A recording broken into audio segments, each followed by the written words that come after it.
Dhaval madam તમે મને કહેજો એટલે હું લાઈવ કરું. હા સર, હું ઇન્ફોર્મ કરું તમને. Okay madam. After 5 minutes, okay? Okay. I will inform you.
Dhaval madam? Yes, madam. Have you given reminder to Provost sir and Registrar sir? No, not yet. So just give reminder because 2 minutes is left. So we can be on time. You can remind to Registrar sir and I will remind to fine. Provost sir. Okay?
Good afternoon, sir.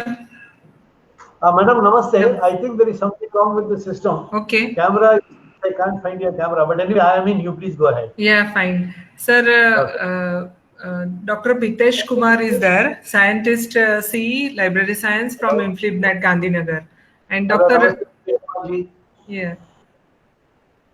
And Dr. Okay, H.S. Vijay Kumar, sir, Registrar, Parul University.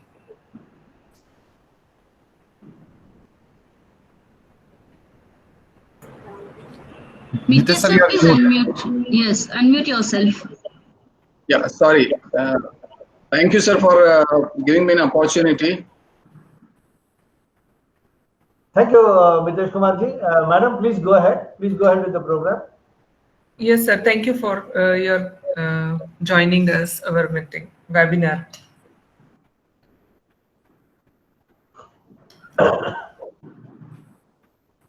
Madam, should we wait for Provost, sir? Sir Yeah, is I joining? remind. Yes, I already remind him. Okay. ये camera कब क्या है वो पूछना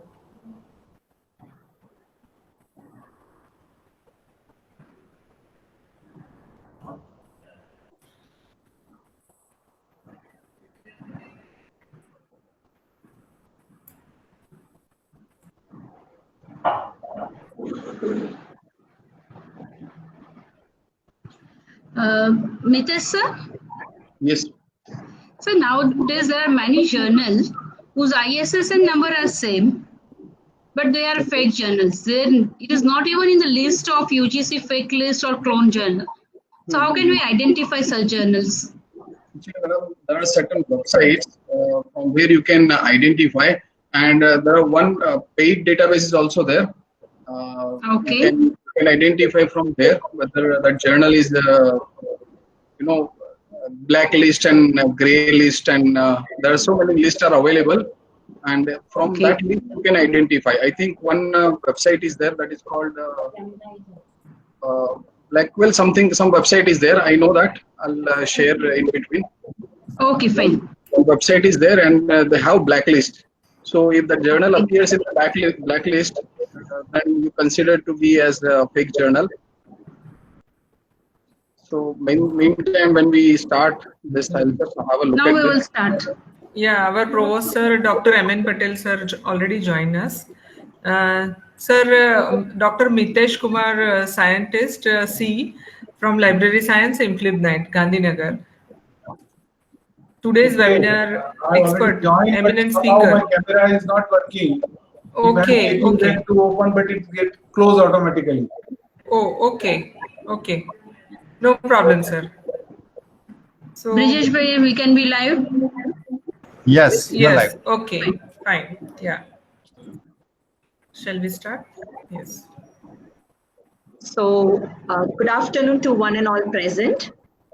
On behalf of Parul University, I welcome all the dignitaries and participants to this workshop on streaming research publication and improving visibility and citation.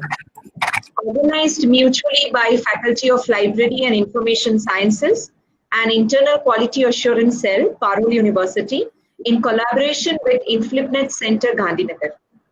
I warmly welcome our distinguished speaker for today, that is Dr. Mitesh Kumar Pandya, Scientist C, Library Science, INFLIBNET Center, Gandhinagar. I also welcome Dr. M.N. Patel Sir, Provost, Parul University, Dr. H.S. Vijayakumar, Registrar, Parul University, all the present Dean, Directors, Principals and other partakers for this one-day workshop on streaming research publication and improving visibility and citations.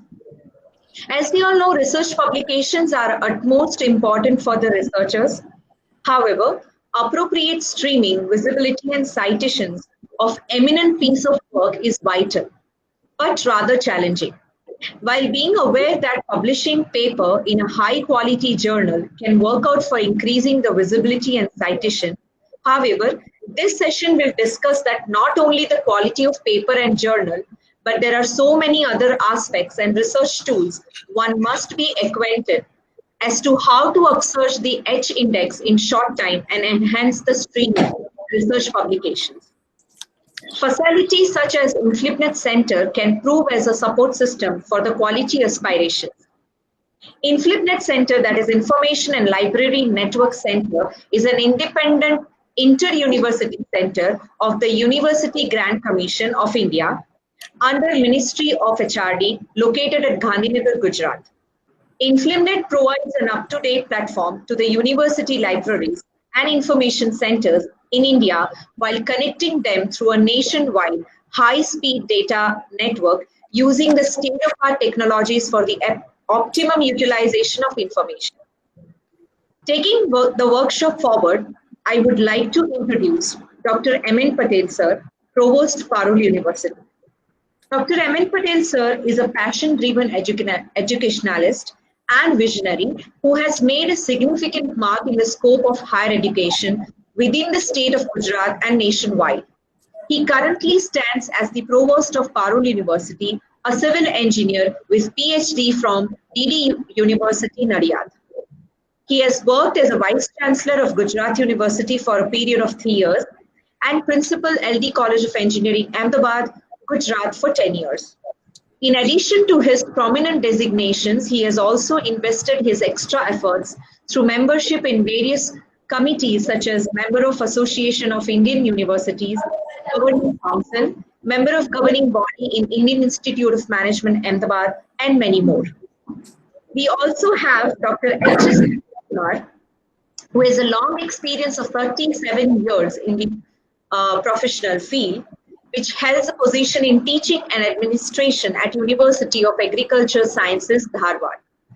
Dr. S.J. Vijayakumar holds a PhD degree in agriculture economics from Indian Agriculture Research Institute, New Delhi. He also holds degree in law from Karnataka University. He has in his bag 23 papers published in referred journals. In addition to handling externally funded projects, he has also guided 3 students at PhD level and 26 students at master's level. I welcome both of you all in this one-day workshop. Now I request Dr. M.N. Patel sir to share a few words. Dr. M.N. Patel sir. Namaskar to one and all. Unfortunately, my audio is working, but video is not working. I've tried a number of times, but it is coming back that not showing me. So just now I'm talking without showing my face. First, thank you very much for the anchor just showing my CV. No doubt, as we have long service, naturally our CV is long, but so many things we are not going to narrate. What present status is that I have to narrate that I am presently a provost Parul University. That is my only qualification. I can say that, or whatever experience I am having, no doubt it is to the length of service. If we read a long biodata, that shows that it is a small person. The biodata is long. The biodata is of one line, just like we have seen in our time of independence. A letter comes from any country or any part of India for Gandhiji. Anywhere in India, that was the rather his address. So we should know that person is M.N. Patel, working as a provost at Parul University at present. So it's my pleasure. Rather, I am very connected with the INFLIBNET. As you know, when I was a principal LD, there was no doubt INFLIBNET was sitting in the Gujarat University in some building we have given, where no doubt at that time I was only dean in the Gujarat University, not even vice chancellor. Later on, I was vice chancellor of Gujarat University, but there was a building committee. And there was to be construction of a new building of INFLIBNET at Gandhinagar. I was there as a member in this building committee due to I was a head of civil engineering committee, or rather the building committee of the Gujarat University. So being a principal, I used to attend that all the meeting. Means my relation with INFLIBNET is very long. I can say that so many times, and even new building where also we have a number of meetings, and ultimately the final building that has come in the existence. There was some query, everything I have settled. I was in that committee too. So, and I'm also very happy that due to my connection with INFLIBNET, I learned a lot. So whenever there was a meeting of all vice chancellor of the university by chief secretary, and at that time Shodh Ganga was just coming up, and Manoj Kumar was doing very well, and I just pick up that part that all such information must be uploaded so that it can be useful to everyone.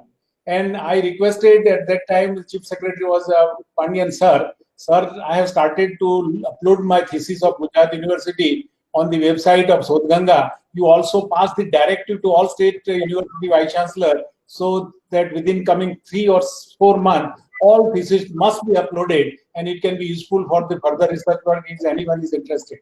And I can say that I was the first beneficiary of that. Due to that, my suggestion, and Pandya sir has accepted, and he put that order to all vice chancellor to upload, and within no time, most of the university has uploaded. And today we see that every day I used to check that how many university, how many thesis they are uploading, and we were very lucky as so far INFLIBNET has given us 20 lakhs rupees to establish the ETD lab, and I have given one person or assigned one person, maybe a librarian, Yogesh, at that time to upload every day with the target that at least 2, 3, 4, because the Gujarat University is a very old university and the research work was started even in 50s, 60s. So that all to find out where the theses are lying, to scan it and then to upload it. That was a big task, but I did it within a rather few months. And whatever 3,000 plus or 3,500 theses were available, which all we have uploaded. And then I also insist to all Vice Chancellor to get all. Now, what are the benefit of that? I can tell that. Say, I was interested to publish a book on the Gujarat University. Then from where I have to gather the information. So I've gone to this website. There are two theses on which they have worked on the Gujarat University's history and so on. So from that, I have just prepared one book, and on the foundation day of the university, say maybe a 16, I published one book, that is History of Gujarat University. Unfortunately, that we have write in the Gujarati because original material available from Sodh Ganga in form of that Gujarati, and I was very enthused and rather just hyper to see to show that to the governor, sir, that we have published the book of the, because governor by virtue of position is chancellor of the university. Then I gone with that book and said that from my this Sodh Ganga and my effort, I got that book which shows the history of Gujarat University. It was good, but our governor sir was not in Gujarati. He said that, Patel sir, you come with the book, but it should not be in Gujarati. It should be either Hindi or English. So additional work he has assigned to me. So like that, there are a lot of learning position, and rather I have learned from all this. As so far INFLIBNET is concerned, very vital role they have played. Very, very new initiative they have given. Sodh Ganga, Sodh Gangotri, and so many. And Manoj Kumar became my good friend all time. He used to be there in so many meetings, and I also learned a lot there. The role of INFLIBNET is really fantastic as so far higher and technical education is concerned, because to gather and to standardize all these things is also a big task. The country like India, where we are no doubt a little late, because when I was in LD in the initial stage, I was hearing about the networking of library, that any person can rather read the book of any library. That is possible in our country outside India, which was not there in India, and our INFLIBNET had played the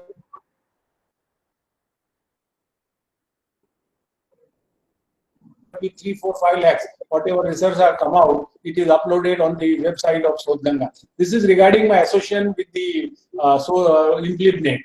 No doubt it was a good experience to me. I learned a lot on that, and I was also interested. And also one thing that our software of Sodh Ganga, Utkund, that I have just managed. Whenever I have gone for the procuring all the books for the technical education, all I also called the our director on that day as a chief guest, and then I placed the order for the software, which is to check our privacy as so far our plagiarism is concerned. And that was also I was able to provide that software to all polytechnic and all engineering college, those who are governments, because fund was lying with me with direct technical education, and that was happened due to the support of INFLIBNET. And I am very happy that I have got from very first day when my association started with INFLIBNET, I have learned a lot from that. Today, as we are gathered as under the platform of IQAC, that how to build good rapport as far our research is concerned. No doubt all university are not research-oriented university. For research-oriented university, there should be a separate labs, as we don't have. But recently, in the last 1 year, we have just recovered and we have created our CR4D, where we are going to try that our research should goes on.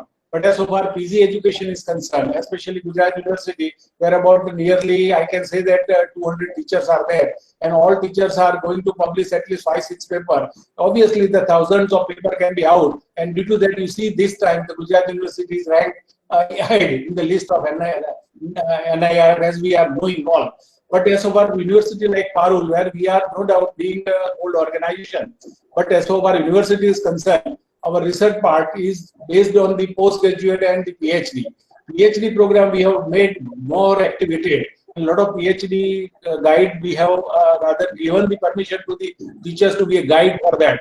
And obviously, I hope so that in coming days, number of publication takes place. But at the same time, the important part is how to increase our H index, I index, or whatever the parameter as far as the quality publication is concerned. It is the role of IQAC to make awareness among all the teachers. And I think with the help of INFLIBNET, we are having this type of program will definitely play a vital role, and we can make a good sign in that, so that in coming year, even in our IISc, where we have got 4.5 out of 5, where we are lacking with this pattern and research part.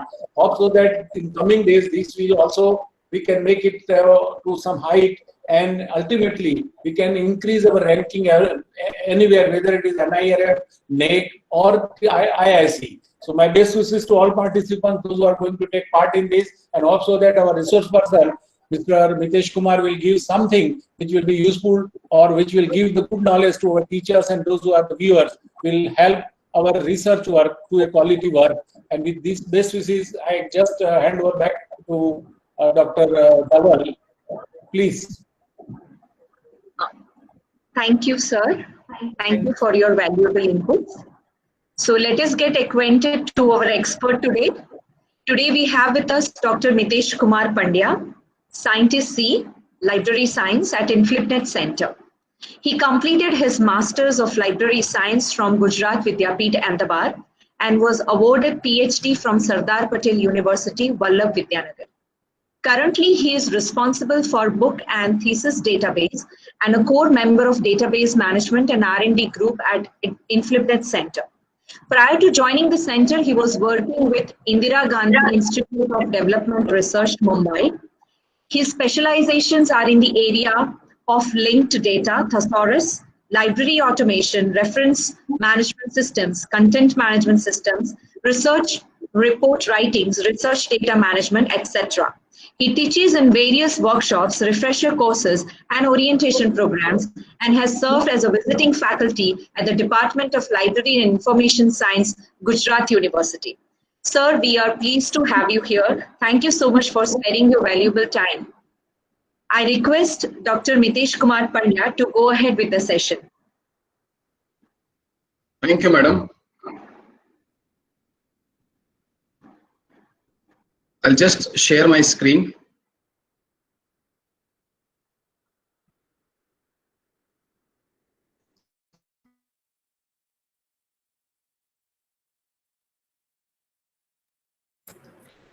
Before that, one announcement is there. We are sharing the feedback form link to the chat box. You have to fill up that feedback form, and then only you are eligible to get the e-certificate. Please note that. Thank you.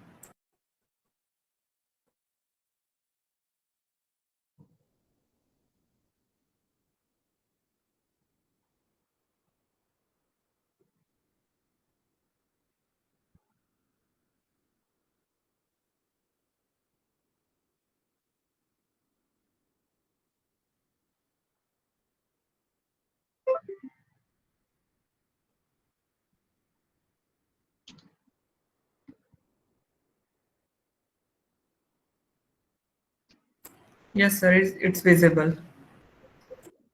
Okay. Screen is visible. PowerPoint presentation is visible. Yes, sir.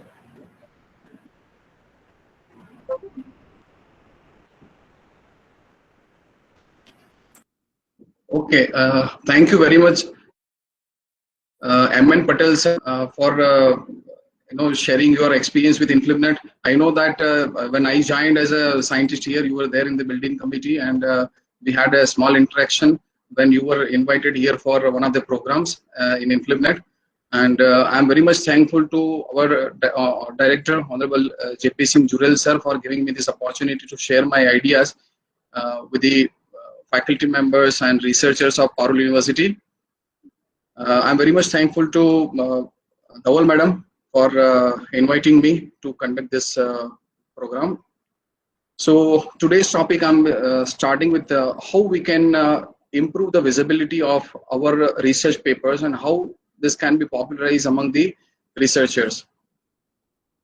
So what I'm going to cover in this session is the session would cover the activities that can be traced throughout the researcher's career. What is the role of unique identifier, researcher's unique identifier, how it can be helpful in your entire research journey. What are the different ways to identify the appropriate source for research publication? How open access policy helps researchers to reach among the peers and a group of peers, and how you can track your research and how it is being used by other researchers that you can track, and ultimately how you can improve the citations.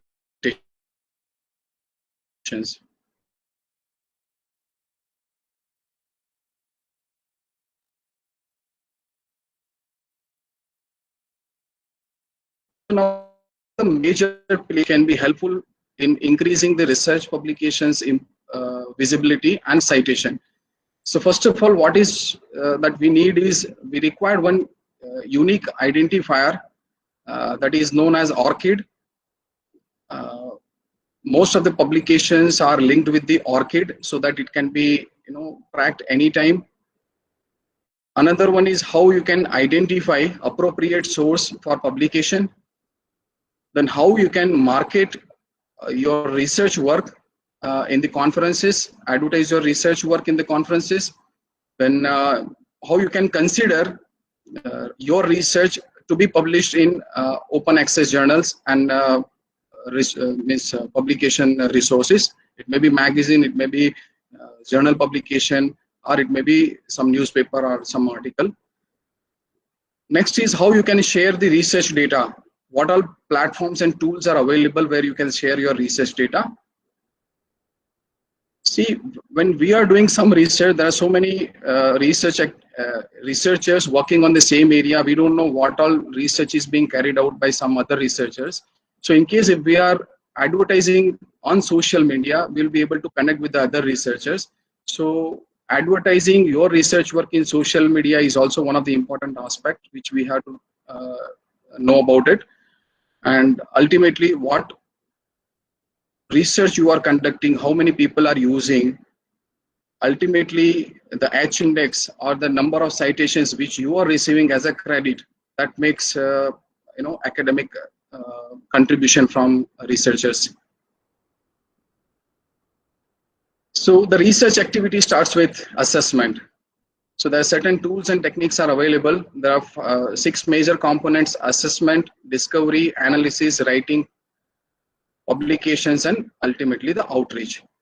So if you look at the scale here, in 2005, the few tools were available.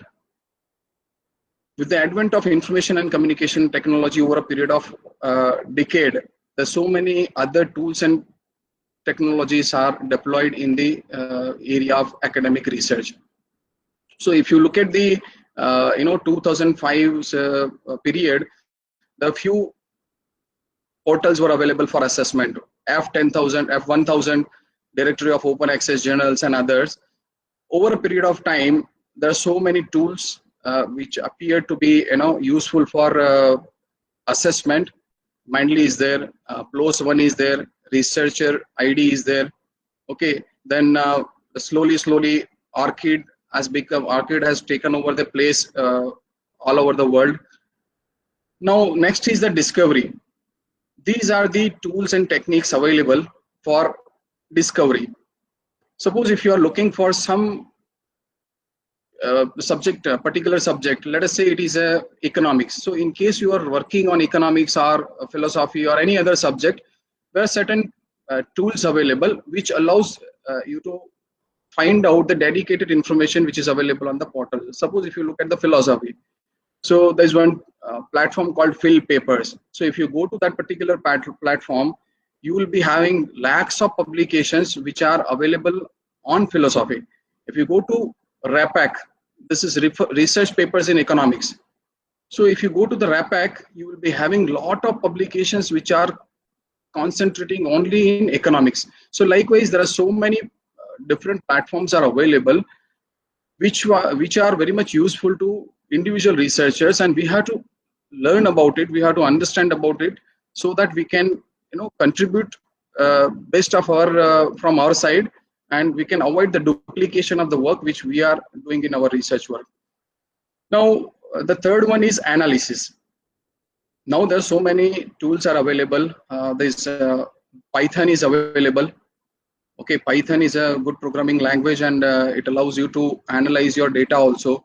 Then R programming language is also available, which allows you to it works like a platform which allows you to create visualizations and other things which we will discuss in the later part of presentation. And then how you can write the work which you are conducting as a part of your research. So there are certain tools available which may be useful to you. Cite AVI, then RefWorks, Zotero, Mandly. These are some of the tools which are working as a knowledge organizer also. If you're going to some place and if you don't have access to certain things, what you can do is you can just download everything and put it in some place like Zotero or Mandly. Later on, when you come back to your place, you will be able to access everything in a digital format. So it will be working as a small digital library, which will be very much helpful to you in your writing research report. Now, once a research report or publication is manuscript is prepared, where we publish, that's a major thing. So we have to identify where we are going to publish. So if we want to increase the visibility of our research paper, we must consider a journal which is available in open domain, that is known as a open access. So if you are having journal in open access, you can reach out to the maximum number of researchers. Suppose if you don't have information about a journal which is available in open domain or not, so these are some of the tools which may be useful to you, where you can publish and what all journals are bunch of subject publication that you can consider for publishing in open access. Now once that publication is done, publication is out, how you can put that particular publication among the peers which are working on the same area of research work. So this is known as outreach. These are some of the tools where research paper share. And suppose in case you don't have permission, you don't know what all permissions we are having. Suppose if you are publishing your article in some of the journal which is published by Science Direct. So whether that particular paper which you have written, copyright belongs to you, but when you are transferring copyright, you don't know where I can host it, where I can put it, or where I can preserve it. Being an author, you all have a right to preserve somewhere. Okay, so if you don't know how to preserve your where you can put, suppose in case if you would like to put it on the institutional repository of your university, whether you can put that on your institutional repository or not, that we have to make sure before we put it on the website. Otherwise, it will be a breach of copyright violation. So when we are going for that, you have to identify from where we can get the information. So you can go for this Sherpa Romeo. That is one website which will help you to whether this particular publication which you have published in XYZ journal can be hosted at some place or not. There are some different gold open access, green open access. There are different kind of open access journals are available. So total means without any problem, any journal can be hosted. That is known as a green open access, and gold open access is there. So if you have some problem, you can go and identify the type of journal, what all things are available in that particular thing, what all permitted in that journal using that Sherpa Romeo website. Now coming back to the outreach, if you look at the Mindly, field papers, academia.edu, ResearchGate, these are some of the free platforms where you can put your research work, and when somebody is searching with some keyword, he or she will be redirected to this websites, provided that your particular paper is available on this website. In case you are having access to that, and if somebody has registered, there is some premium membership is also available. We are not going into that. If you are hosting that, ResearchGate, academia.edu, these are the platform which will provide you to market your research work. They will allow a platform where others can come and see, look at the bibliographic information and abstract level they can read. If they want to have access to PDF files of your research work, they can always request from that particular platform. Now another option is known as a ORCID. ORCID is a unique identifier which we'll be discussing in the later stage of a presentation. So if you are going for a ORCID, what ORCID will do is it will aggregate everything, all your research work into one place, and you can do anything with that. So now let us see what are the challenges. As a researcher, these are some of the challenges. First is a publish or perish. The thing is, published or Paris word is basically used for academicians who are, thinking about their career prospects. If you are not publishing certain number of articles, you will not be getting some promotion or some kind of financial benefit. So that term is used for this particular sentence is used for that. The thing what I understand is there are some compulsions. Compulsions in the sense, if you look at the 2016's regulations of awarding PhD and MPhil degrees, which is released as a gazette notification by Government of India, UGC Government of India, it says that the particular researcher had to publish minimum 2 publications in the peer-reviewed journal. So forcefully, when it comes to publication, people will try to identify some different ways where they can immediately publish. Then there is one more clause which says that researcher should have at least 2 research publications presented in the conference or seminar. So from the particular research topic, that researcher has to spare at least 4 research papers that can be published as a conference paper or journal article as a journal article in peer-reviewed publication. So when this kind of compulsions are there, there are chances to decrease the quality of research work. But when we are considering certain aspects of quality of journal, we have to see other guidelines which is released by the UGC. It says that if your if your publication having impact factor of these many from 4 to 5, you will be getting this. So the high impact factor journals has to be considered for getting maximum citations. Okay, so next is, how do you identify the appropriate source of publication? What are the platforms available? If you don't know anything, from where you can get the information, that we will see in the next stage. As a researcher, you must understand, if you are a faculty or if you are a researcher, a PhD researcher, you have to see how you can avoid the duplication of research work. You can use the Show the Ganga and other platforms which are available for avoiding duplication of research work. Then you have to see you have to ensure that the article or research paper which you are publishing is discoverable and connected throughout your research life cycle. Then you have to understand how that repetitive data can be avoided and repetitive data can be minimized. Next is how you can popularize the research work among the same group of people or peers, and how you can eliminate the ambiguity and avoid the different kind of problems in identifying the name of person. What we are doing is, suppose in case if you are thinking Parul University as a one institution, earlier it was just, I was discussing before starting this webinar, I was discussing that Parul University earlier it was a group of institutions, and the publications were published as an individual department or something like that. Now, if you are going for NAC accreditation or NIRF ranking, what you have to do is you have to see institute as a whole. How many publications are there as an institute, Parul University? So if you look at that, there are so many problems you'll be coming across, because if you are going to Web of Science or Scopus, these are some of the databases which provides indexing and abstracting databases that provides research publication, list of research publications, H-index, citation, all this information we are fetching, and even rather NAC and other accrediting agencies, they are fetching these records from the Web of Science and Scopus.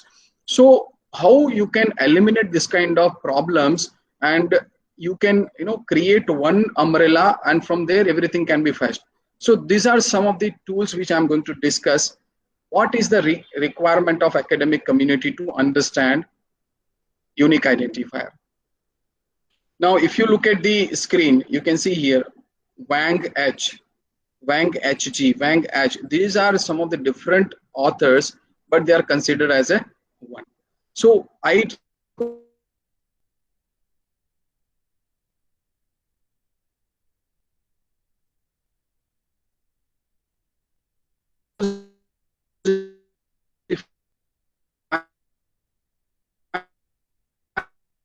I'm searching. So if you look at myself, there are so many authors having Pandya, am. So how do I identify the person which I am looking for, Pandya, as is the particular one which I am looking for?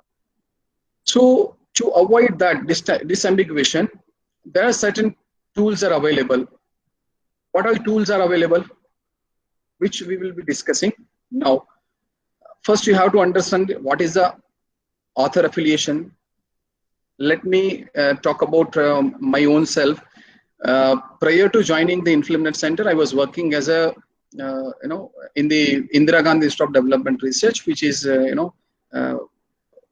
big institutions are under Reserve Bank of India, and they are dedicatedly working for the economic research. So if I am working there as a library staff and I have carried out some publications, so when I am conducting research there, I'll be giving use my affiliation as a Indira Gandhi Institute of Development Research or IGIDR or IGIDR Mumbai or some different name variation. So what I will be doing is I will give my affiliation as a IGIDR Mumbai. Now suppose in case in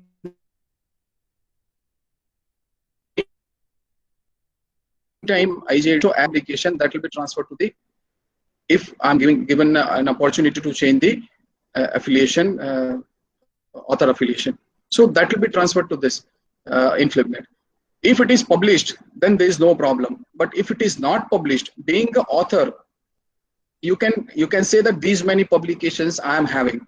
But when it comes to affiliation as a Parul University or as an INFLIBNET, if I am talking about myself, the publications which are done, carried out, research work carried out after joining the INFLIBNET Center, how many publications I have jointly or single-handedly I have carried out, there I have to give the affiliation as a INFLIBNET.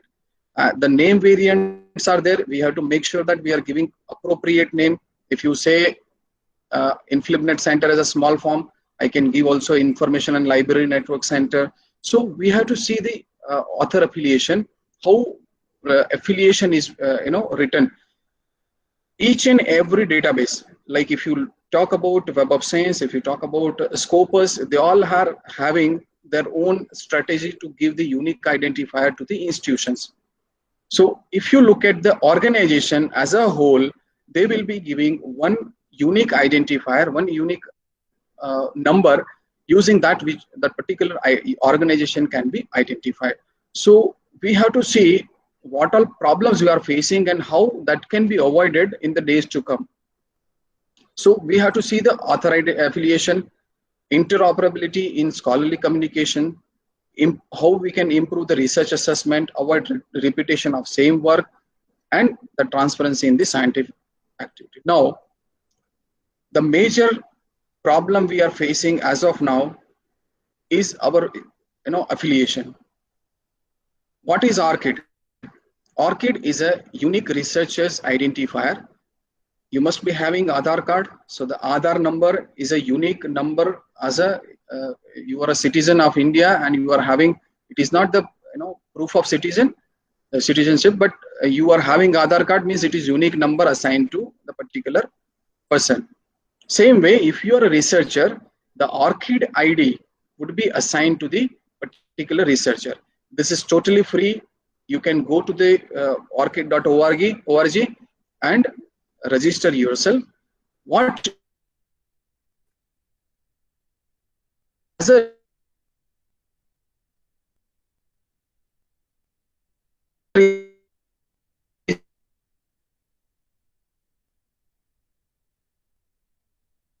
researcher with ambiguity, okay, and any problems they are having, all problems will be resolved by the ORCID identifier.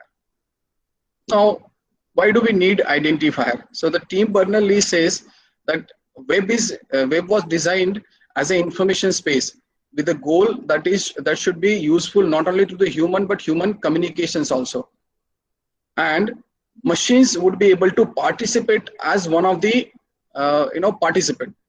So the major obstacle in this is the individuals and machines are not, machines, individuals and organizations are not given the unique identifiers. So that is the big problem. Now, what is the identifier? The identifier is a unique expression in a written format, either by a code, by number, or by the combination of both the distinguished variations from one to another among a class or substance or item or object. Now, let us understand what are the naming entities available. So ISIN, ISBN, ISSN, ORCID, Researcher ID, Aadhaar ID, PAN number, these are some of the identifiers. So now let us understand, being an academician, which identifiers would be useful to you. Okay, now people's identification. If you look at the International Standard Naming Identifier, that is one agency. In the next slide, we will see what is the ISIN. It is a kind of organization that provides a unique identifier to the person and organizations. If you look at the Ministry of Education, they are having one survey called All India Institute of Higher Education Surveys, AISHE. So AISHE is giving one code, and that particular code is unique for each and every institution established in India. So every institution like Gujarat University, Parul University, or any other Central University of Gujarat, any university, they will be given one AISHE code, and they will be participating as a institution for uplifting the higher education. So that particular naming identifier is assigned by the Ministry of Education. So same way at international level, ISIN is the naming agency which provides a unique identifier to the people, to the organizations and institutions. Now, these are some of the proprietary author identifiers: Researcher ID, Scopus ID, REPEC ID, Google Scholar ID, Microsoft Academic ID, Vidwan ID. These are some of the proprietary ones. And ORCID ID is open to everyone. Anybody can register it. Then most of the publishers association, they have adopted it, and now they are trying to make it mandatory for the researchers to have the ORCID ID to avoid ambiguity in names and affiliation. Now, if you look at the ISNI, it was started in 2012 as a non-profit agency. They are having around 11.51 million identities, 10.45 million individuals have been registered, 2.91 million are researchers, and 1 million organizations are registered. And many agencies are using this as a for the ranking input. And they are also providing membership in the consortium. Okay, so you can go to this particular page and identify the name and name of the particular organization, and you will be able to get the identifier number. Now, if you look at the researcher ID, here you can see researcher ID. So this researcher ID is basically provided by the Web of Science.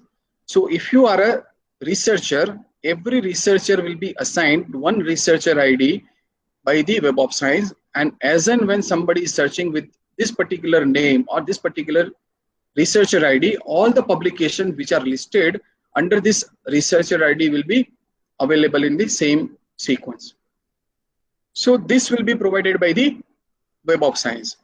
So likewise, there are other agencies who are providing unique identifiers. Now, if you look at the researcher ID, it was started with the Eugene Garfield in 1960, and it is in operation since 2008, and more than 4 lakh identities have already been issued, and they have initiated one more website, rather it is known as a portal, which is known as a Publon since 2019. So Publon is basically a profile, researcher's profile, where a particular researcher can create his or her profile, and that profile can be linked with the researcher ID. So if you look at this, this is my Publon profile. What you can do is you can track your research, you can track your citation, everything is available. When you are registering on the Publon, you will be given one researcher ID. So this is my researcher ID. So if you are a researcher, you go to this particular platform. It is free, nothing is required, only email ID is required. One link will come. You can set up very easily. Now, why this is required? Let me come to the main portion why it is required. Being a researcher, being an academician, you will be doing a lot of other activities. It may be reviews. If you are a member of some editorial board, you will be doing some editing work. Okay, then you will be doing some reviews also. So what you can do is you can list out all your reviews, all your papers, all your publication, peer review, editorial record, everything you can put together in a single platform where everything is available, where this ID you are giving, automatically system will fetch all your records from this Publon profile. If you look at this, the other screen, I have not taken the screenshot, but if you look at the dashboard of this, you can see here my public profile is available. Anybody can go to the public profile and they can see how many publications I am having, what are the citations I have received, which paper is highly cited. If I want to include my other expertise, if I'm having some grants, let us say I'm going for some project from the ICSSR or any other agency, what you can do is you can apply for the grant, and as and when you get the project, you can list that project here also in your profile. So as and when you are exporting your citation or CV, Publon CV, all the research work, whatever you have done, and which is integrated here with the same single unique identifier, all things will come to one place, and you can export your CV and send it to someone. Suppose in case somebody is inviting you and you would like to give your detailed information to that particular person, what you can do is you can go to Publon, download your CV from here and send it to them. All information, all your research activity, what all things you have done, how many citations you have received, everything will come to a single place. Now, the beauty of this identifier is you can connect this Web of Science or Web of Researchers identifier along with the ORCID. So ORCID is also there. We will see in the next few screen. Now, if you look at the Scopus, this is the Scopus. Earlier it was a Web of Science. So Scopus is also giving one identifier. So you can see here author ID. This is the Scopus ID. But now you can see here ORCID ID is already given. So what happens, this author ID is linked with the ORCID ID. So as and when you are linking both these things, all your publication available in this profile will be linked to the ORCID ID. So you need not to worry about how many publications I am having, whether I have uploaded onto that platform or not. As and when you are publishing something, the system will remind this publication belongs to you, whether you would like to add it to your profile or not. If you say yes, automatically all bibliographic information will be added to your unique profile. Now it was started, see, if you look at the Scopus identifier, it was started sometime back in 2004, and around 60 million records are having in this Elsevier product. Okay. Now next is a RAPEC. RAPEC is also providing one unique identifier. Okay, so around 57,000 users have registered on the RAPEC. Most of these are economists, those who are working in the economics.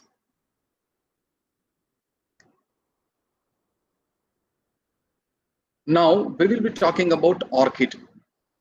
ORCID is a unique and persistent identifier for the researchers and contributors. It is available free of cost and it is compatible with the ISO standard. This identifier is having 16 digits. It was founded in 2010 and the service was started in 2012. It is a not-for-profit and non-proprietary organization that provides unique identifier. It is globally accepted by the all publishers.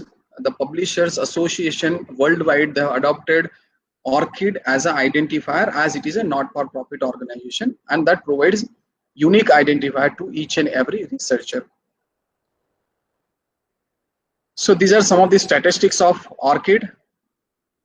I'll just skip the statistics so that we can concentrate more on the other part. Now, see why ORCID is required.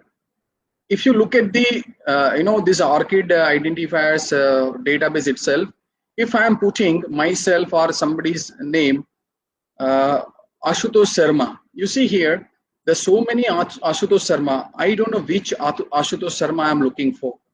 So if you talk about Ashutosh Sharma working in IIT Kanpur, if you look at the IIT Kanpur, there are 5 Ashutosh Sharma. You don't know which one you are looking for. So if I say Sharma, Ashutosh, my publication will be counted as somebody else's publication. So to avoid that, if you are giving the unique identifier as a ORCID while publication, it will avoid the ambiguity. It will eliminate the name ambiguity. So this is the major reason for going for the ORCID identifier. Okay. Now the another thing is, what is the usefulness of ORCID? It is helpful to collect and connect among the peers. What it will do is, it will, you can create the ORCID ID. It can be included in the metadata of your publication. Then it will be connected with the information or the records which you are having or the publisher is creating. It will be synchronized with the funding agency, employer, publisher, whatever may be, and then it will allow you to get the credit which you are supposed to get. Suppose in case if somebody is citing your research work, you don't know who is citing your research work, but when it comes to giving a credit to the researcher, if person known as Sharma, Ashutosh, or thousands of people are there with the same name and same attribution, we don't know which author has got the credit. So in case if this unique identifier is available, we can get the credit for our research publication as and when there are other researchers citing our research work. Now this will be helpful to improve the visibility and discoverability of your research work, and this will also make it as interoperable among the publishers. Now suppose the meaning of interoperability is, suppose in case if some publisher is working as an agency now, after few months that publisher is not able to run the business and he is handing over the entire business to some other party. In that case also, if your unique identifier is mentioned in the publication, everything will be handed over to the new publisher with all your research information. So if you look at the screen, how the researcher will be able to get the advantage of using ORCID ID. Now this is a simple step for registering ORCID ID. You can just go to this orchid.org, and then you can fill up there is one tab is available called Sign On, and just you can go to that particular place and fill up the some minimal details, and you will be able to get this 16-digit unique identifier. It will take hardly 1 minute to create everything, and then what you can do is simply you need not to just keep on entering the data. What you can do is you can bring your records, your research work from other repositories where it is hosted. Suppose in case the publication which you are publishing is having DOI, digital object identifier, you can just go to cross-ref metadata search. This is the cross-ref metadata search. Give the DOI and attach your record with the ORCID ID. Automatically the system will take care of your research work. If you are having your research data put somewhere at some place, and if it is created with the data site DOI ID, what it will do is it will allow you to bring all your research data records at the one place. So this is the beauty of ORCID. Okay, these are some of the information, additional information. You can fill it out. What it will do is it will allow you to connect with the other researchers, those who are working in the same area and same institution. You can create grant related information. If you are getting some grant for some project, okay, you can just click it here. There is an option for editing personal information. You can give the grant number and grant application. Researchers can go to that particular place, or even funders can go to that particular place at the ORCID identifier, and they can identify how many research work you have done, means how many research papers you have published, what all grants you have received, okay, how many within how many period months you have completed that particular grant, particular project. So this all information can be found at the one place. Okay, now you can see here publishers are making it mandatory to have ORCID ID. You can see here Figshare is a repository where you can host everything, all your data you can host. And you see here sync all. That means if you are having ORCID ID, you can log in with the ORCID ID and put your all research data and everything into the Figshare.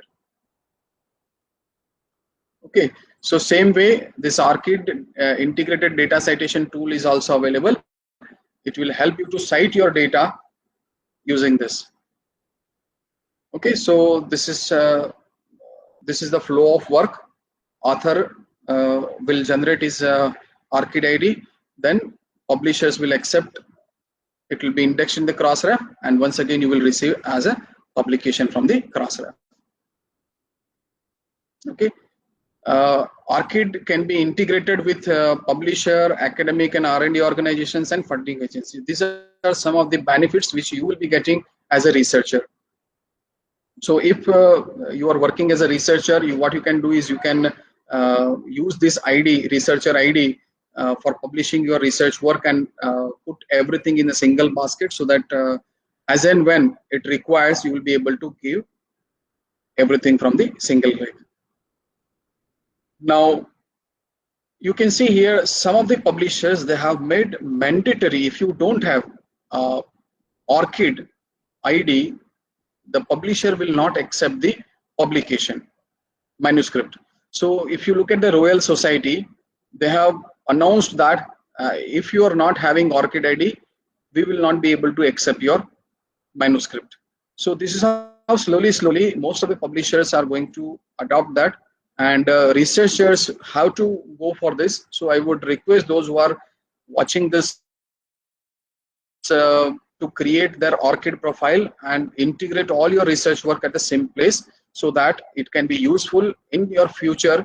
If you want to give your data for to the IQAC or any other agency, NAC or any other agency, you can just simply go to your profile and export and give it to them.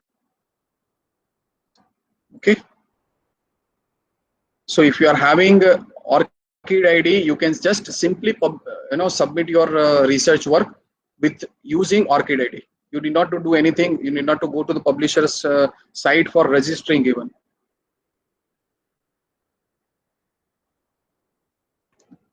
Okay, these are some of the future use of ORCID. I'll just skip this and we will go to the next. See, what it do, it will do is it will help you to get the information about more than 37 types of different types of publication. It may be conference proceeding, it may be book chapter, all kind of document, all kind of even patents you are having. Okay, copyrighted material, any registered copyright you are having, any artistic performance, data set, any intellectual work you are having. If you have done some invention also, that also can be hosted on the platform, which will be linked to the other platforms, and you will be able to get everything, all your research activity from the single place. Okay, so you can make your profile public, and you can also make it a limited access, or you can make it as a private also. So making it public will help you to go with your research work in the community, and you can say that yes, this is this is the area where I'm doing some research. So in case if other people are understanding, okay, this is where somebody is working, we can understand how he's doing and what all things he's doing, and then they will be using it as your as a citation. You will be receiving the credit as and when they are using in their publication. So in a way, if you are making it public, others will be able to read your profile and they will be able to see what all work you are conducting and what all research work is being done by you in past and in the upcoming areas where you are doing. All information will be put together so that others will be able to understand, and you will get the credit in the form of citation, which is going to be increased your academic credential. Okay, now next is the alt matrix that we will see in the next phase also. It is there.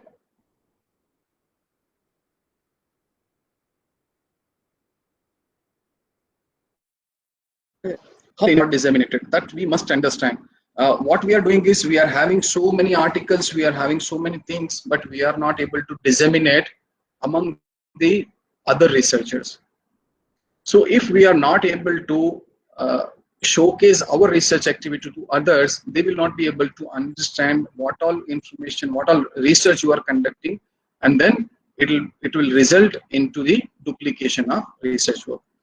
So how you can disseminate using grant management system, institutional repository, preprint archives, publishers website, some academic identity registry website, indexing and abstracting databases, social media repository, research data repository. These all are some of the places where you can go and host your research data, research work, whatever you are having. Suppose in case you are having manuscript, means published article, you can go to the publisher's website and you can it is already available there. You can see in case if that particular article which you have published in XYZ journal allows you to put it on your institutional repository. You can go to the Sherpa Romeo website and see whether that particular journal provides flexibility to host it on the institutional repository or not. So these are some of the ways which you can use for disseminating your research work. Now, we have to understand what all criteria are available, what all things are available for selecting an appropriate research publication. So these are some of the criteria: frequency of publication, whether it is open access or it is a paid access, whether they are accepting manuscript in particular subject area or not, how many, whether the journal which you are publishing, considering for publication, are cited within your manuscript or not. The article is considered, basic science is considered, review articles are considered, viewpoints are considered, research articles are considered. These are some of the criteria which we have to understand before we point out for a particular journal to submit the manuscript. You have to see this publication flow. Then what all things are available, how frequently they are publishing, what all things are available, that you have to understand before you are selecting the research publication. Now suppose in case you are having a manuscript, you don't know in which journal I'm supposed to publish, because you are a new individual, you don't know what all things are available, how many journals are available. Even if you go to some university or some library, the librarian or library staff would be able to help you. Okay, these are some of the publications we are getting we are having subscription. But if you don't know, if you don't have any subscription, and you don't know how many journals are available in that particular XYZ area, what you can do is you can go to Web of Science and some other institutions, some other publishers like Springer, okay, then Elsevier. These are some of the publishers. What they are doing is they are providing a sort of place where you can get the information about a journal. So if you know, if you are having a manuscript, you can use a manuscript matcher of Web of Science. See, basically a Web of Science is a database, and that database considers almost all journals which are indexed and having means peer review. So if you are having web of science, access to web of science, what you can do is you can just go to the manuscript matcher. You can just click on this match manuscript. What it will do is it will give you one place where you can insert your title, some keyword and abstract. If you put your abstract and just click on that, what it will do is it will allow you to identify a source where you can just consider that particular manuscript for publication. So what I will do is I'll just go to before going to the next slide, what I will do is I'll go to one place like this. What I can do is I can go to the Elsevier identifier, journal identifier. You can see here, this is the journal identifier.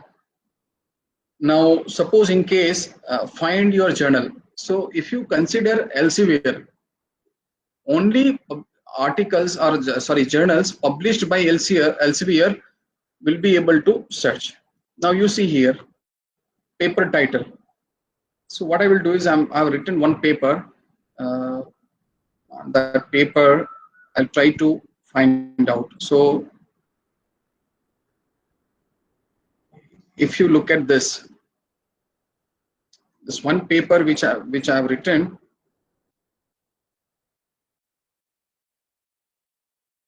okay, this is the title of my paper. What I will do is I'll just go to the field and I'll paste my title, paper title, and the paper abstract. You can see here, paper abstract. Now this is my abstract.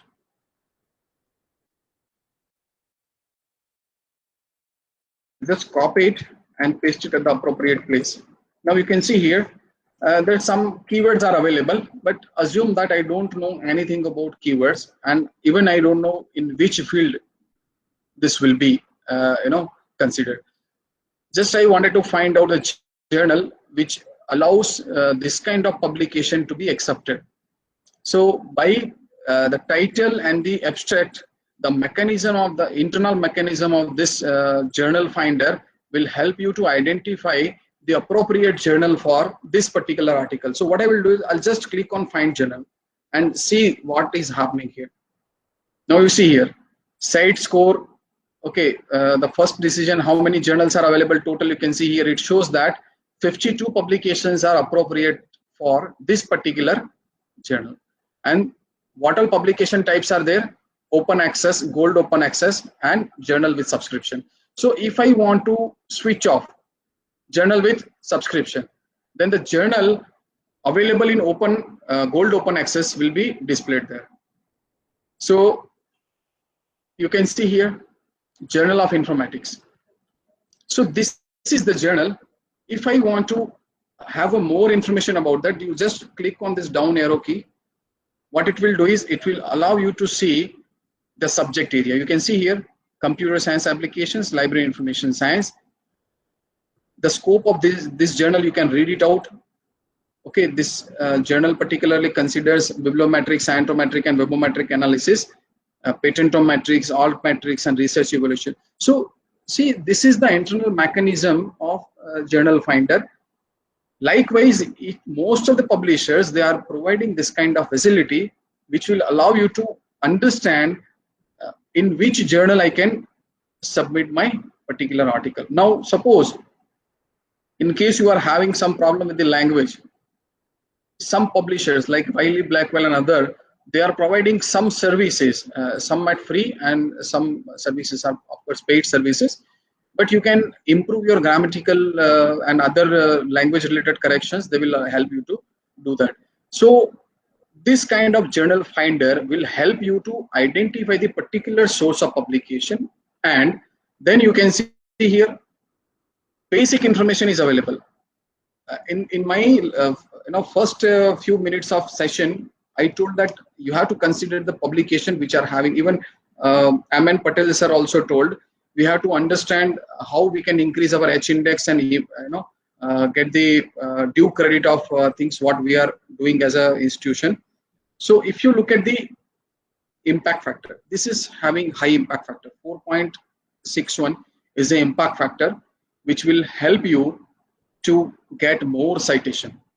So this journal is having more citation compared to other which is available here.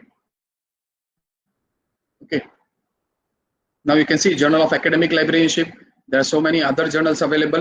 There are so many papers are available where you can consider this article for submitting into any of this. But we have to see, before we submit this particular research work, we have to see whether this particular article is considered under the scope of work or not. See here, the Journal of Academic Librarianship, University Library, and this is a referred journal. So all information is available. If you think that, and what you can do is you can go to this particular journals page, okay, journals website, and you can just browse whether this similar kind of articles are published in this journal or not. In case they are not publishing similar kind of articles, then it is needless to go there, and needless to say that we should not consider it. We have to see that we are submitting in the journal which is appropriate for our own publication. So this is regarding Elsevier. Same way, Springer is there. Springer is also having this kind of manuscript matcher. This is known as a journal suggester. What it will do is it will allow you to publish article which is published in the Springer. It will list out the journals which are published by Springer on this particular topic. So we will just ignore the subject area and just say suggest journal. So see, the first one is the scientometric, and if you look at this, this is the most appropriate journal for this article. Okay, so you have to see what all things are covered. Okay, if you are having a research paper, it should be original studies. Okay, so original research paper, short communication, or review paper. You have to see whether the manuscript which you are preparing is being accepted by the particular journal or publisher. Okay, so this is how you have to identify the source for publication. Now coming back to the other one.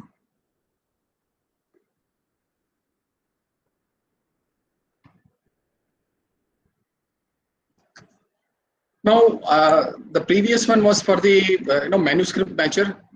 I was not showing the Web of Science because even I don't have the access to see the manuscript matching. So in case you are having access to Web of Science, you can just go to manuscript matcher and find out the appropriate journal.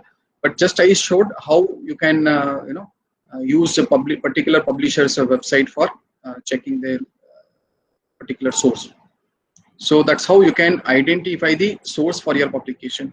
Now next is JCR, Journal Citation Report. The Journal Citation Report is a best tool for identifying the appropriate journal publication, as most of the publications, most of the agencies, funding agencies and other agencies are thinking that the journal should have high impact factor. When the impact factor and citations are high in numbers, you will be getting due credit to your research work, and ultimately the H index of institution and individual researcher will be increased. So JCR will be able to help you to identify the particular source of publication.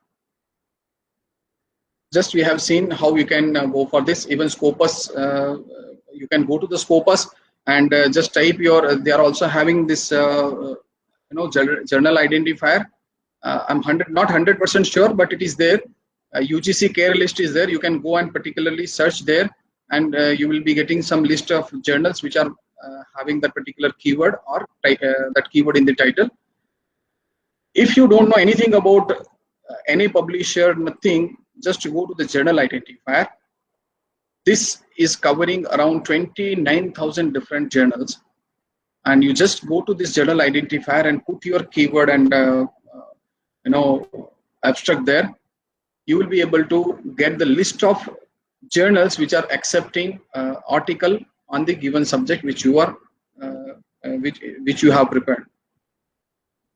Now next is advertise your research to make it visible, to make your research work more visible among the peers. What you can do is you can advertise your research at some of the conferences. See, many researchers are complaining that we don't know about what all conferences are taking place. We don't have any information about that particular conference and anything. So how do we reach to the particular conference website? What you can do is there's a consolidated website is available where you can particularly just click on this allconferencealert.com. Okay, if you click on this, what will this will do is it will open a platform, international conferences, whether it is in India or any other country, all conferences in different subjects. You can see here business, health, mathematics, engineering, physical science, social science, education, regional study, law, any subject. All conferences, being organized at worldwide are listed here. If you go for the major cities, you can see here the particular city, how many conferences are organized. If you look at the continent, Asia, within Asia, in particular country or city, how many conferences are organized. If you look at the India, I'll just click on the India to just show you. If you look at the India, in 2020-21, how many conferences are going to be organized, which are already announced. In case if the conference is not announced, it will not be listed. But if you click on the particular city, let us say Ahmedabad, how many conferences are there in Ahmedabad? You can see here. All this information will be available in December 2020. These are some of the conferences which are going to be organized in Ahmedabad. So likewise, you can identify the particular conference which may be useful to your research. Suppose in case you are doing some research, okay, in economics, okay, finance, social science, this would be the appropriate journal for you. Conference for you. You can go and discuss with your colleagues. You can go to the this conference and you can market it. This is what I am doing, and people will be able to see your research work, what you are doing. So this is how you can advertise your research work, and you can create the network of academicians and researchers. You can collaborate with them. Suppose in case you would like to have collaboration with foreign counterparts, what you can do is you can go and meet with those who are having same area of interest in this kind of conferences, and you can interact with them and try to collaborate globally.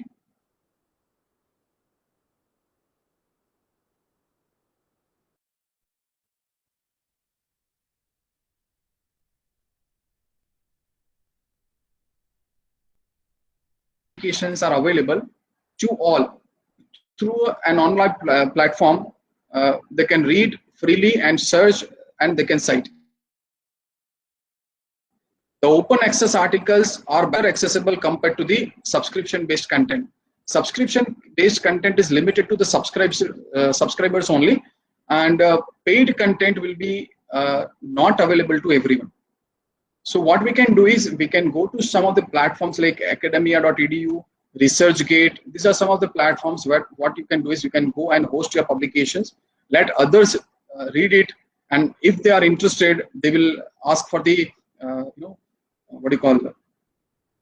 soft copy of the publication. But before you host your publication onto academia.edu or ResearchGate or for that matter any other website, make sure that the publication which you are hosting on this platform is that publication policy is allowing you to host on the website. Otherwise you will be in some legal problems, copyright related issues you will be encounter, or you will be indulging in the kind of controversies. So we have to refrain from indulging into legal controversies. At the same time, we have to see how we can consider our scholarly communication to be in open domain, so that we can give the wide publicity of our research work. Now the next is sharing research data. There are so many research work which we are doing, but we are hesitant to share our research data. There are many reasons for not sharing the research data, but in case you are having your research data, what you can do is you can share your research data to some of the places like ICSSR Data Service, Genodo, Mandly Data, and so many publications website is available which allows you to share your research data. As and when others are using your research data, you will be getting due credit in the form of citation. So when you are getting citation for the particular research data, your profile, academic profile, will become enriched. Will become more. You will be getting due credit to your research work in the form of citation. So ultimately, it will be useful to your enhancing your career. Now, next is the advertising your research in social media. If you're doing some research work, make sure that that particular article or that particular piece of research work you are announcing in the social media, giving it wide publicity to other peers to read and go to the particular article and read it. So that as and when they are reading, they will understand, okay, so and so person is working in this area, and if we want to use this, we have to request for the soft copy, and as and when the soft copy is requested, you can provide them, and if they are using in their publication, you will get the due credit in the form of citation. Now you have to see how the work what you are doing is being reached to the other users, and you have to see how you can track it. So what are the places from where you can track?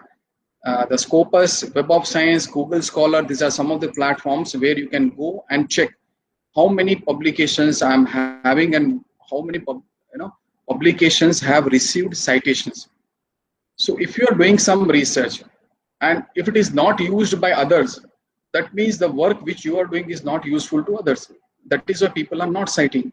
So if people are citing, then only your research is useful.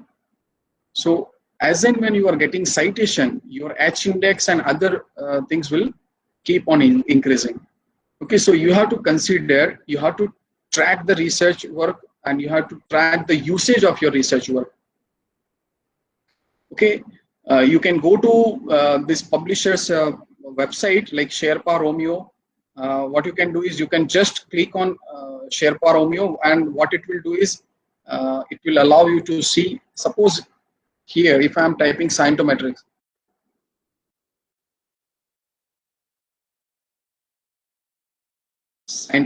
okay, so I'm looking for this, just I'll click on this and say search. Now you can see all publication related information will appear. So if you look at the scientometrics, what they are allowing, they will allow it to any repository, published version. They will help they don't have any problem.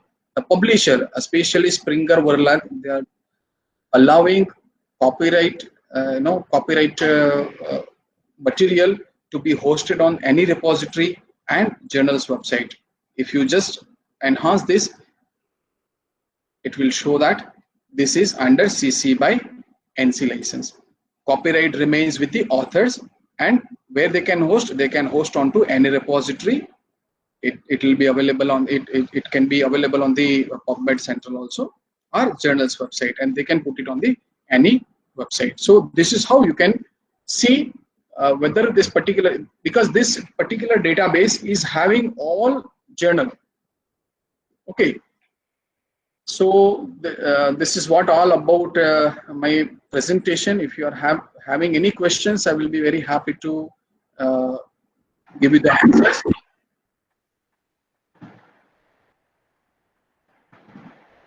Thank you, sir. Thank you so much for such detailed and informative session.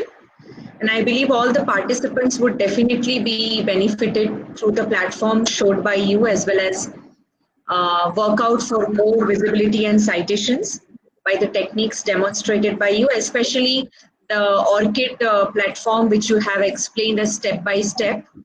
And we will be able to explore more portals, new portals henceforth. Thank you very much, sir. I request Dr. Falguni Acharya, Director IQSC, to take us through question and answer round if there are any. Yeah, madam. Falguni ma'am. Sir, there is one question. Before we start the question That and is, if today the Orchid account, when any of the researcher is making his or her Orchid account, so can he or she relate the previous published paper with that account? yes, it can be integrated with that. Okay. It has a facility. That's what I was showing. Let me go back to my place once again.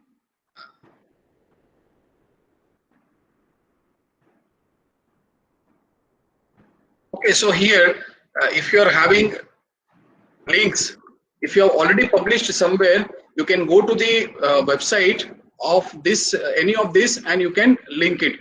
If you don't have publication in these repositories, you can simply go to the ORCID identifier here. I'll just go to this.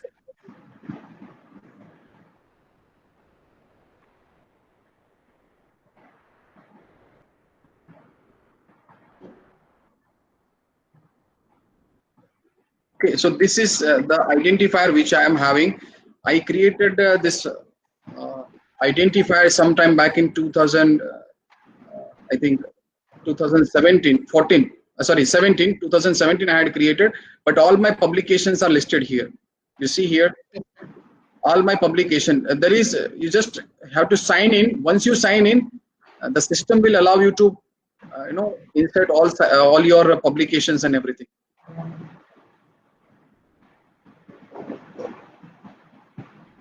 Thank you, sir. Any other question?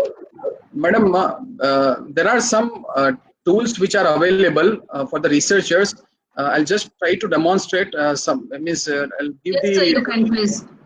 I'll give the glimpse of all these websites. See, Authoria. This is the platform where people can discover and publish all their open research.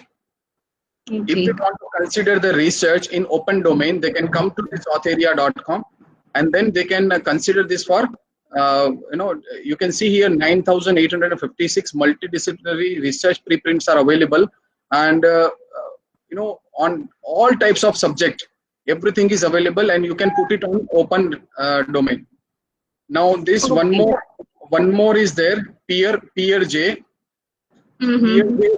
This is also open access journal, a group of open access journals that will help you to increase the visibility of research work. And suppose if somebody is working in, getting some grant or something, this is the best platform, Author Aid. What it will do is it will allow you to, apply for the grant, and it will give the, training. They are having a course like Swayam course or something what we are talking about. Same course they will be providing. It is free of cost. Anybody can go to this place, Author Aid, and they can see how you, being a researcher, how you can conduct your research. Entire training they will be giving, and they will also help you to how you can find, write the research report and research grant. So these are some of the tools available.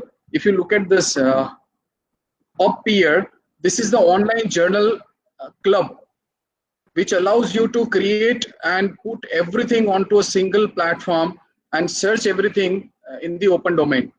Okay. Then this PLOS one is also available. PLOS one is also available. Then I think you were talking about a predatory journals list. So Yes, sir. So this is BIAL's list of predatory journal. You can identify this BIAL's list of predatory journal is a paid database, but some things are available free. So if any journal is predatory, that you can go to the particular place, publisher, and you can identify whether this particular publisher or journal publication is predatory or not. They are having, one is a blacklist, another is a whitelist. So blacklist, that means all journals are predatory. Yeah. And whitelist means you can consider those journals for publication. Okay, sir. Okay. So these are some of the list of predatory journals. Yes, sir. Okay, you can identify, just go to predatoryjournals.com and you can see. See, sometimes there is a misconception. If this journal is charging some fees, it is a predatory. It is not like that. Sometimes Yes. they are charging article processing fee, but we have to see the other criteria, whether they are whether they are considering COPE guidelines. Okay, COPE is the guidelines for publication. COPE guidelines. Okay, so Committee on Publication Ethics, whether they are fulfilling COPE guidelines or not, this we have to check.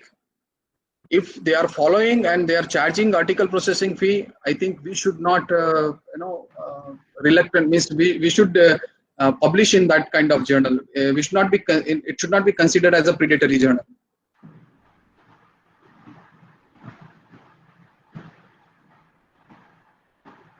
Okay, and what you can do is you can consider some of the open source and open tool which you can use it for your collaborative research work. Now this Etherpad is a tool which allows you to communicate and write everything collaborative notes you can create. Suppose if I am a researcher and my guide is sitting at some place and I am preparing my chapter. What I can do is I can go to Etherpad, I can configure it, and I can invite my research guide to work on it. Real-time editing is possible using Etherpad. The way you are doing it with Google Docs, you can use it for research work. Etherpad can be used for research work. This is a paid one. Sitavia is a paid one. This is the Zenodo. Zenodo is a repository that allows you to host your all research data, and it will be preserved at one place. Anytime you can download, any time you can upload. Revised version you can also upload, and that will remain in open access. You can also restrict it if you don't want to give access to outsider. You can just go to this place and preserve it. There's one more, Open Science Framework. This is a place where you can share your research work. It is free, open platform, and only thing is the data which you are hosting, that will go to the foreign country. It will not remain in the India, because the servers and other things are, we are also, INFLIBNET is also working on this to create this kind of platform, and in the near future, in the years to come, we will be able to offer this kind of services. What you can do is you can search and discover, you can design your study, you can collect and analyze your research data, and ultimately you can publish your research work. What will be done here, all your Mendeley, Zotero, everything will be integrated here. Suppose in case if you want to integrate your Google Docs and Google Sheets, that also can be integrated on the Open Science Framework. So these are some of the tools which are very much useful to all the researchers, and this will help you to increase the visibility of your research work. Because what will be done is, here others will be able to search it, and you need not to pay for it. Everything is free. Up to 5 GB, nothing is required. Okay. Then if you are working in this philosophy, so Field Papers is the place where you can search everything. Everything is available. If it is a data site, all your data, research data, that can be assigned one unique identifier. You can go to Zenodo or data site, other platforms, ICSSR data service and other platforms. You can host all your research data onto one place, and we are, as the INFLIBNET, we are also working on creating one national level research data repository that will be available to free of cost in the near future. It is not released, but we are working on it, because when we are taking that initiative at the national level, it should be 100% foolproof platform, so that after launching, they should not, these other researchers should not face any problem. So these are some of the things which I would like to share, and I'm very much thankful to Patel sir, because I know that I was the classmate with Yogesh Parekh. We were studying together when I was in Gujarat University and Hiramani. We did the certificate course there. So I had an interaction with MN Patel sir, So thank you very much for giving me an opportunity to deliver the session, and I'm very much thankful to our director, sir, and all the members of the Parul University. Thank you.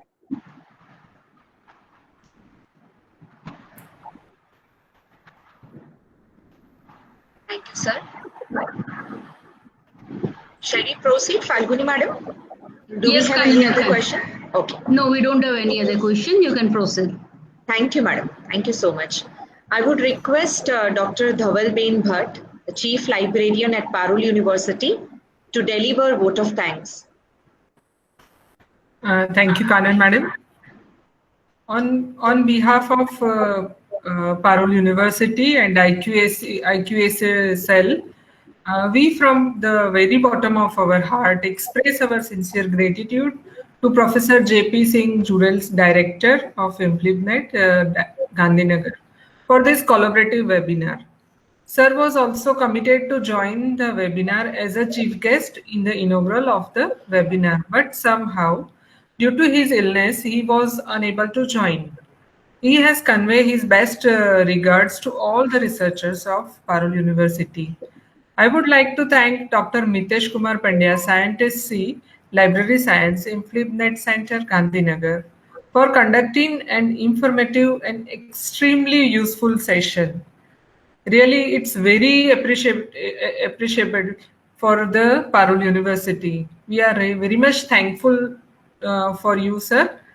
I highly appreciate the blessings and kind support of Dr. Amin Patel, Provost, Parul University. He always encourages the staff members to do some innovative work in their respective fields. I would also like to thank Dr. H.S. Vijay Kumar, sir, Parul University. Big thanks to all the participants, especially deans, director, principals, researchers, and students, for sparing their valuable time, without whose support and encouragement this event would not have been a grand success. My sincere gratitude to Mr. Brijesh Acharya for wonderful IT support. With his support, we were able to streamline on all social media platforms. Last but not the least, I am thankful to one and all those who have supported make this event successful. With this, we come to end of today's webinar. You all are requested to submit your feedback form, which will enable to provide you the e-certificates. Thank you. Thank you once again. Take care, stay home, stay safe. Dr. Yeah, Malini, Kanan. we ask that orchid ID from all the teachers, if you feel it okay. We can make a Yes, sir, circular. we will do that. Yes, sir, definitely. Yes. You will do can that. ask for everyone, right? Sure, sir. Yes. Thank you, Mr. Mitesh Kumar. See you again. Thank you. Thank you, sir. It was my pleasure to interact with you. Thank you, sir. Thank you all. Thank you, sir. Thank you, sir. It is very useful for Parul University researchers. Yeah. Thank you, sir. And I hope that we will be conducting some session dedicated for the researchers, how other tools. There's so many tools, I couldn't even cover 50% of them. We can conduct dedicated workshop for the faculty members and researchers, those who are doing specific research. Certain tools are available which are useful to them, and they can get advantage of them. Mr. Mitesh, Definitely, we sir. have a special 2 hours lecture for our PhD student every Saturday. So we can plan one of the webinar for all our 300-400 PhD student. You can give the date to Dr. Dhaval, so we can manage it through our university. Okay, Sure, sir. Definitely. Yeah. Sure, sir. We will arrange that for the researchers. Thank you so much, sir, for your time. Yeah. Thank you. Thank you, madam. Thank you, Kanan, madam. Thank you, Provost, Thank you, sir. ma'am. Thank you, everyone. Registrar, sir, thank you so much for joining us. Thank you. So we will end this webinar. Thank you all the participants.